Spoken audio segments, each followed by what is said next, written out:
Good morning, ladies and gentlemen, and welcome to the Attorney General's office. Today we are announcing the filing of a lawsuit by the state of New Mexico, which has named 3M, DuPont, and 19 other chemical manufacturers from around the country to hold them to account for the environmental harm and public health impact associated with the production and distribution of a deadly and highly dangerous toxic chemical or group of chemicals known as PFAS. PFAS was developed in the aftermath, and a number of chemicals in this family were developed in the aftermath of World War II, when chemical companies were looking for commercial applications in a variety of different products to be sold and used by Americans in the course of their everyday life. The most prominent example of the use of this chemical has been in the nonstick coating that has been applied to pans and cooking materials in this country for decades. But it's not just confined to that. It's been present and found in carpets, in outdoor gear, in a number of different product areas. But it's also been used in the development of fire-suppressing foam that is often deployed by the military and fire departments.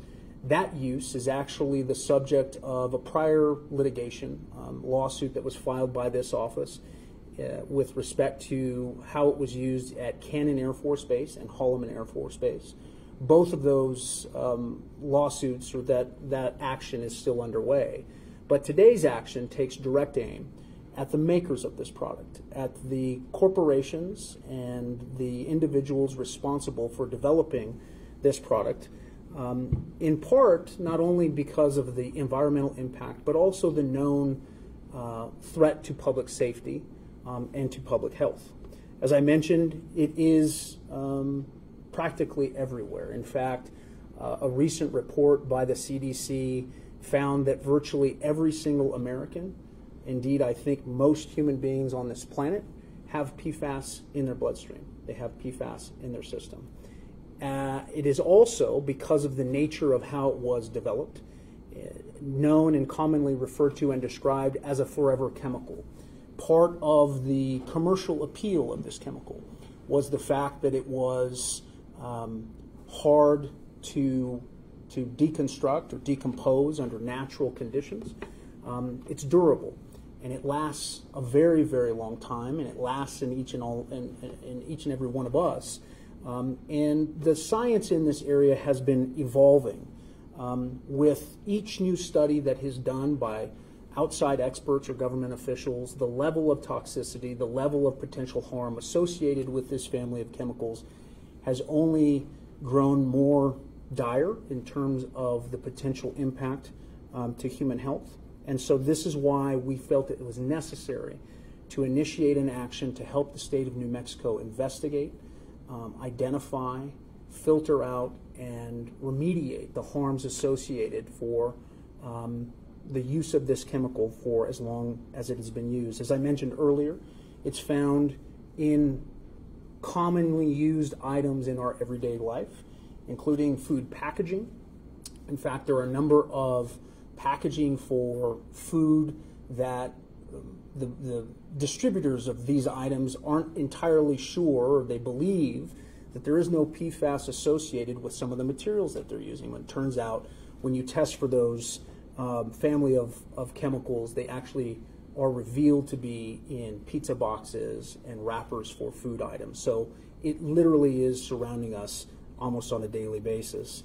But it also has systemic impacts and can be put into our natural environment, into the soil, into the water, in a number of different ways, both through industrial production, commercial use, agricultural use, all of which filters through our soil, filters into the water, gets picked up in the rain, and becomes a part of our environment where we don't really see it because it's not something that's readily apparent. It's not easy to detect if you don't have the right kind of background and systems in place to remediate that harm.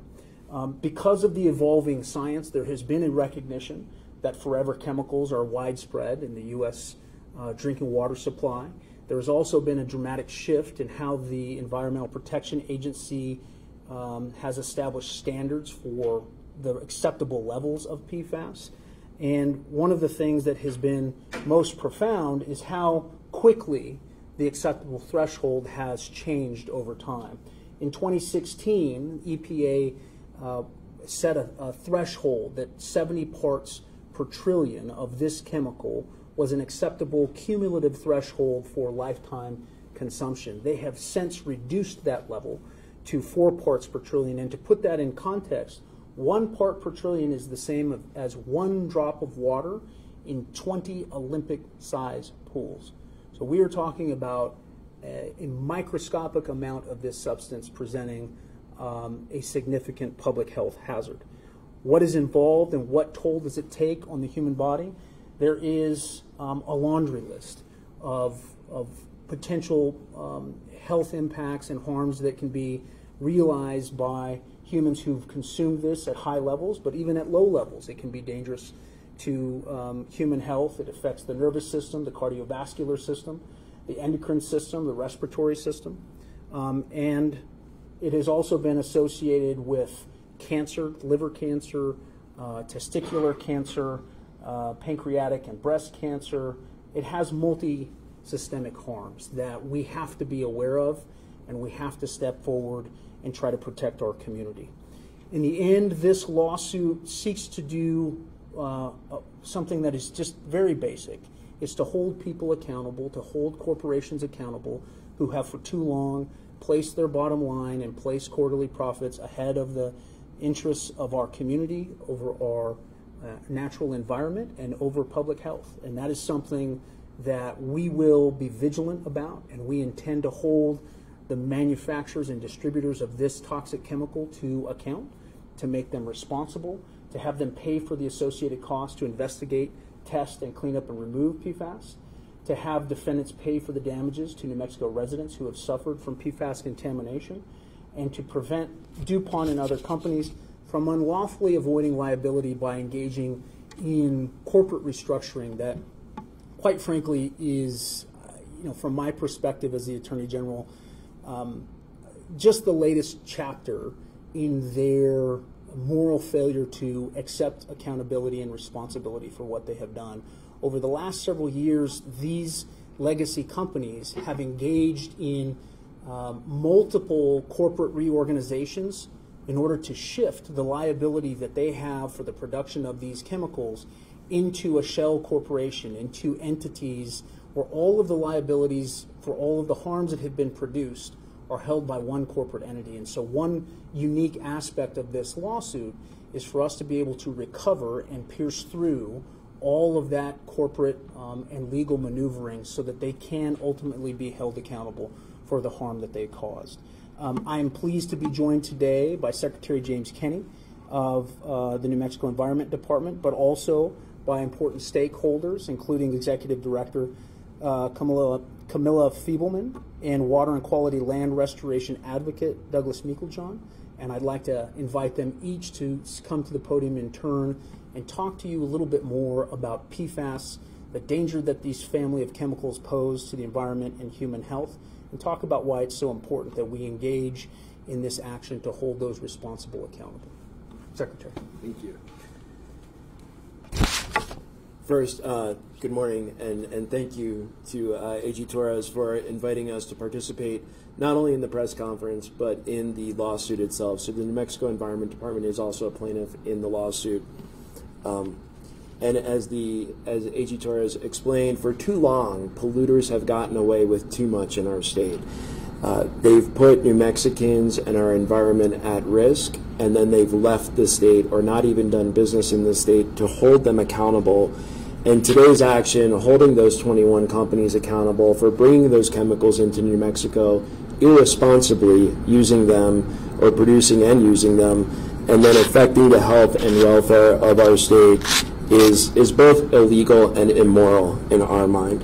And let me say it again, that these companies had knowledge that these chemicals caused harm. and they still chose profit over people. So while many of us are familiar with the topic of PFAS with respect to Cannon and Holloman Air Force bases, those are the ground zero kind of areas in which we talk about PFAS contamination. But as you've heard today with great accuracy, that PFAS is ubiquitous, it's everywhere in our state, and it gets there from not only industrial applications, but also through consumer goods and the use of those consumer goods. So in 2021, the New Mexico Environment Department set out on a study with the USGS, the U.S. Geological Survey, to look at PFAS in our environment, in surface water and groundwater. And as you can probably guess from the lawsuit and the discussion we've had thus far, PFAS was found in the majority of our surface waters and in many of our groundwaters throughout the state. Important to note that over 80% of New Mexicans get their drinking water from groundwater. So our focus on the rest of the state outside of the 2 military bases where we know PFAS is a contaminant of concern is very appropriate. This lawsuit moves to address that. And while we will continue to deal with this insidious family of chemicals, of which there are estimated to be 10 to 12,000 different PFAS compounds, all hope is not lost. And while this lawsuit is an important tool to hold those polluters accountable, there are other things happening in the state that I just wanted to highlight as well. First, the federal government, as you heard, is implementing a drinking water standard for the first time. That drinking water standard should be finalized this fall, and therefore New Mexico's public drinking water facilities or systems will be subject to that standard. On top of that, the Biden administration has given New Mexico, through the Environmental Protection Agency, over about $19 million to help upgrade these drinking water systems to fight the good fight against these insidious chemicals. In addition to that, Governor Michelle Lujan Grisham petitioned EPA. We were the only state to do this. We petitioned EPA to say that PFAS is a toxic or hazardous waste. EPA adopted our petition and said as part of their overall roadmap on PFAS that they would rise to the occasion and treat PFAS as a hazardous substance. That rulemaking is scheduled to be proposed this summer, late summer, early fall. So again, we are disrupting how PFAS is moving through our economy, our households, and our environment with these strong rules as well as the lawsuit today. It's really important that we teach people how to treat us, that New Mexico is a place where you come and do business, you work towards our economy, not against our economy, you work towards protecting our environment, not against it. And again, today is a great day to show the rest of the country and these 21 companies that we are taking this very seriously and we will not be subject to their behavior. So whether you live, work, or play in New Mexico, the point is that we're taking bold action today and will continue to do that to hold polluters accountable. And again, thank you for inviting me, and I appreciate being here, and I'll turn it back to you. Thank you, Secretary. Next, I'd invite Executive Director Camilla Fiebelman from the Sierra Club to offer some remarks. Thank you. Well, thanks, everybody. I'm Camilla Fiebelman. I'm the director of the Rio Grande chapter of the Sierra Club, and we represent over 35,000 members and supporters, and many of them, like me, are mothers. And I think one of the moments in which I best understood the risks of PFAS contamination was when I became a mother and learned that PFAS can even cross the placental barrier. The idea that a child who has barely started can be exposed to the chemicals that companies like DuPont have knowingly made and used to contaminate our communities in the name of convenience. And for those very personal reasons, but also because of the larger implications for our environment and our water. I want to thank Attorney General Torrez. I want to thank Secretary Kinney and the governor for really stepping up and saying this is a toxic chemical, and that no amount of profit and no amount of convenience merit the impacts to our communities. To really understand how these chemicals arrive in our communities and our bodies, it's worth understanding this concept of bioaccumulation. PFAS are washed into our water systems through home products. They are washed into our water systems when they're used as fire retardant on military bases, and they never go away. Lawsuits like this will help power the type of economics and money needed to develop the technologies to treat PFAS and help them dissipate in our environment, but we have to put the economics of that behind the profit that companies are bringing. So in the Sierra Club's view, polluters should pay, not the public, for a full cleanup across our environmental systems in every state where they've impacted our communities, and that includes New Mexico and really every state. The evolving protections and urgently needed standards that the EPA is putting forth are very important, but I think it's also worth recognizing the people who've already been harmed.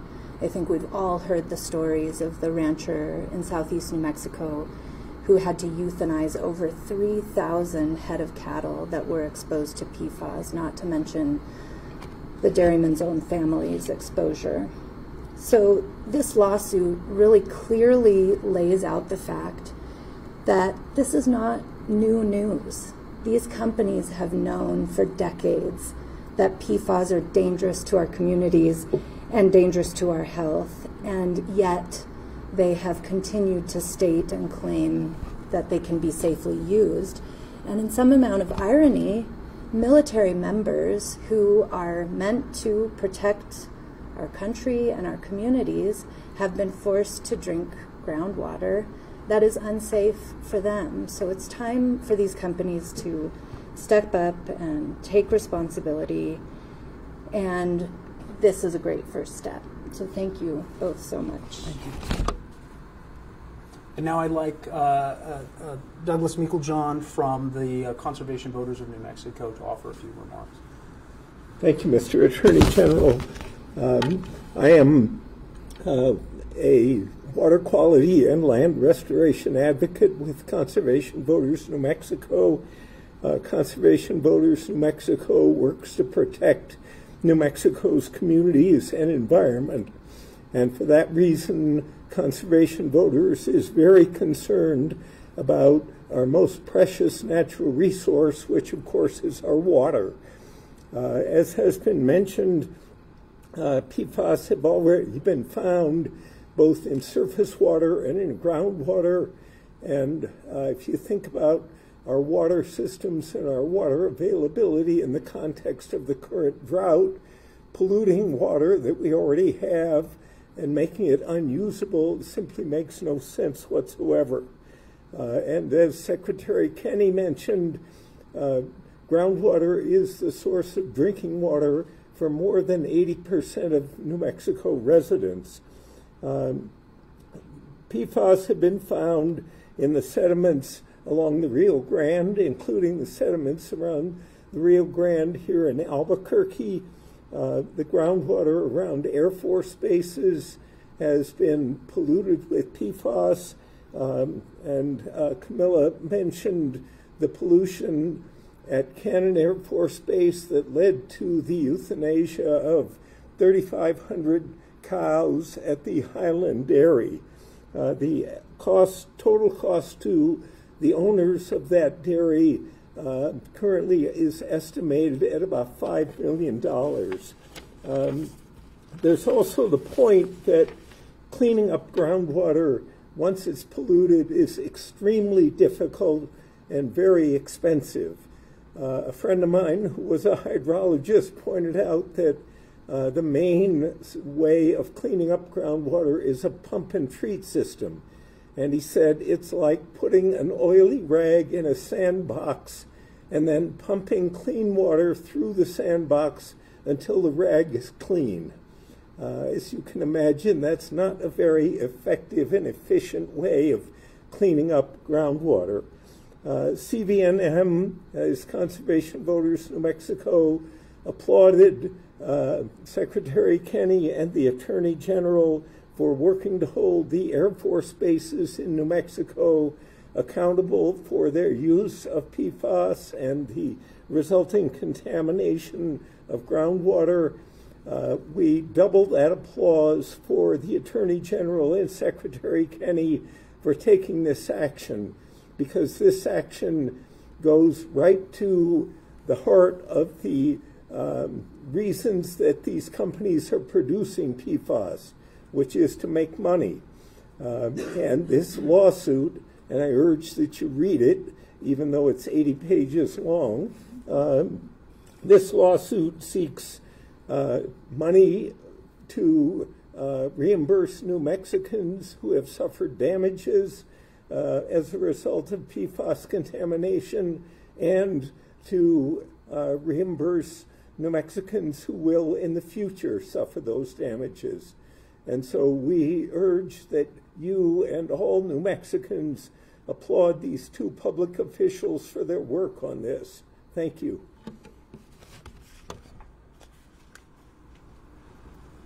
I want to thank the Conservation Voters of New Mexico, the Sierra Club, Secretary Kenny, for joining us here today. I want to reiterate that in this state we are looking for responsible corporate citizens, and we are looking for responsible business leaders. And there are a great many of those who conduct their business in an ethical way.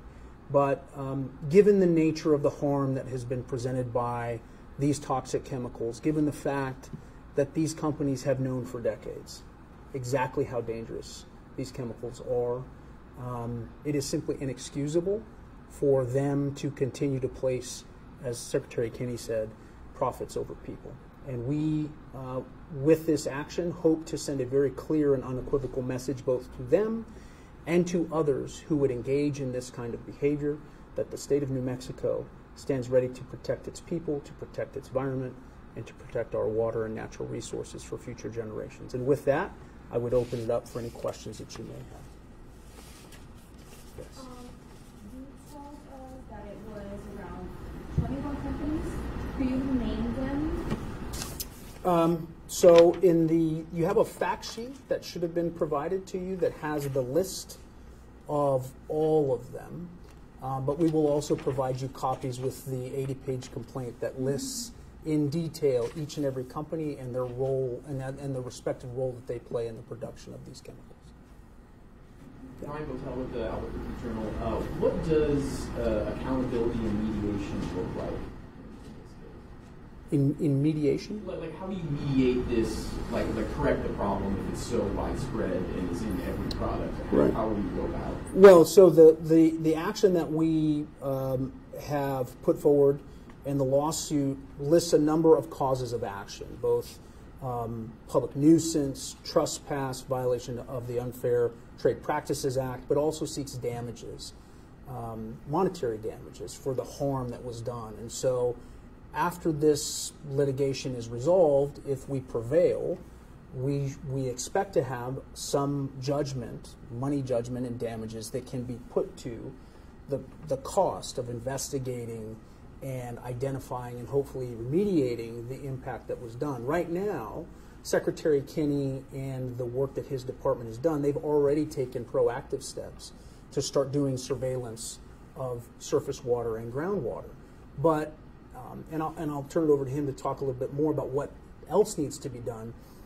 I think we need to be on the lookout for these chemicals for a very, very long time. So we do have some data available to us now, but I think some of the things that we could do with money recovered as a result of this legislation or this litigation would be to finance a more robust framework for investigation, testing, and remediation. And so that's really what we're looking for is as Camilla pointed out, the polluters should pay for the harm that they engaged in. But Secretary Kinney, I'll turn over to you about what it would look like if we prevail in the lawsuit. Yeah, thank you, and thank you for the question. So two things come to mind. One is we have to, I guess fundamentally we have to disrupt the ability for PFAS to move through our environment. And that's going to take not only winning this lawsuit, but also strong rules that will continue to ratchet down on what is acceptable or tolerable in drinking water, in PFAS waste that are going to landfills, etc., and how to continue to treat that. But I think practically speaking, consumers need to be more educated on what are they bringing into their home and into their businesses, and what are they encountering in their daily lives around what contains PFAS, from carpet tile to paint in their room to everything that you can imagine that says waterproof and grease, repels stains, all of that. You can go to home furniture stores here in Albuquerque and throughout the state of New Mexico, and people will try to sell you sprays that you put on your furniture to repel water, keep the pet stains away, etc. And consumers need to know, say no. Don't accept that. That is bringing PFAS into your house. That is bringing PFAS into the state. That is causing a PFAS problem throughout our economy. And I would applaud groups like the Environmental Working Group, who have robust information on their website about PFAS and how consumers can be safe and keep it out. But again, we need to focus on those big users. This does not let the Department of Defense off the hook. They are still responsible for cleaning up their PFAS waste. For the other PFAS that's been brought into the state, those manufacturers and distributors are now on notice that we expect better behavior and accountability, and people over profits, and consumers. They're an important part of the story to be educated and to advocate for things that don't come into their home and don't eventually become waste. Can I add something to Yes.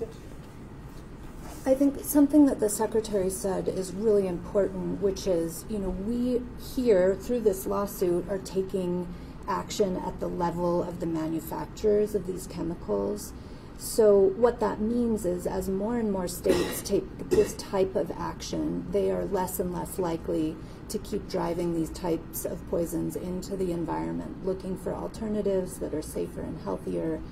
But I do want to speak to the average person who could feel afraid upon hearing that so much of the daily product that we use include these types of chemicals. And I want to speak to what the Secretary said of really the power of the consumer. And I think kind of a basic action that families can take is to just buy simpler products. Instead of Teflon, you're buying cast iron. Instead of fast food, you're buying whole foods. Because where these chemicals enter our homes is through these complex products that, yes, may make life a little bit more convenient, but can really do harm in the long term. And I want to doubly flag the Environmental Working Group. They can help families understand what types of personal care products are a risk for us, what types of food preparation products, and what kind of clothing wear are a risk. But to the parents out there, take a deep breath, just make one change at a time, and know that we will get there, especially if parents and families take action.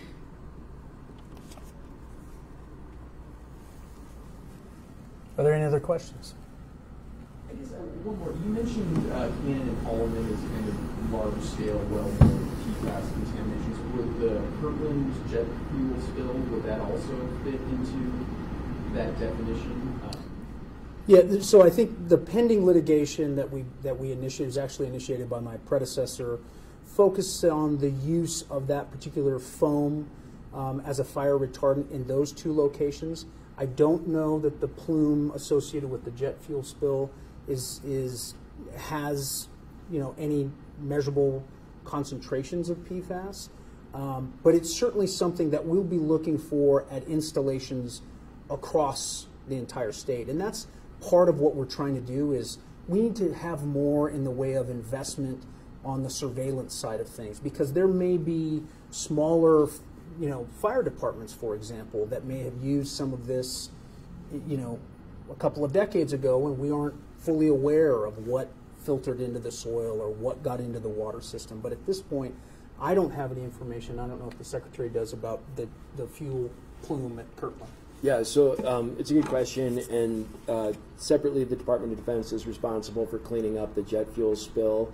I like to call it a release because a spill connotates something you can easily clean up. This has obviously been since 1999 that we discovered it, and they've been working to clean it up since. But that release does not have a PFAS component to it. That is not to say that Kirtland doesn't have a PFAS usage. It is a Air Force base. And the reason they use those is to put out fires in a real scenario or in a training scenario. So we're continuing to look at PFAS. Remember, when these levels started to drop, as the science got better, the levels started to drop because the science tells us the risk is greater. So as these regulatory levels start dropping, we are revisiting everything we once looked at and looking at it through this lens of new standards. So right now, our biggest concern with risk around Kirtland is the bulk fuel release, and that is what we're working with the Department of Defense to clean that up. But PFAS is, again, something we're looking at that site and all these sites in New Mexico, and continuing to do the monitoring at drinking water and wastewater treatment plants, and then going backwards to say, where could it be coming from? Thank you very much. We appreciate your time and attention. If you have any follow-up questions, I'm sure Lauren will be able to provide information. Thank you. Thank you.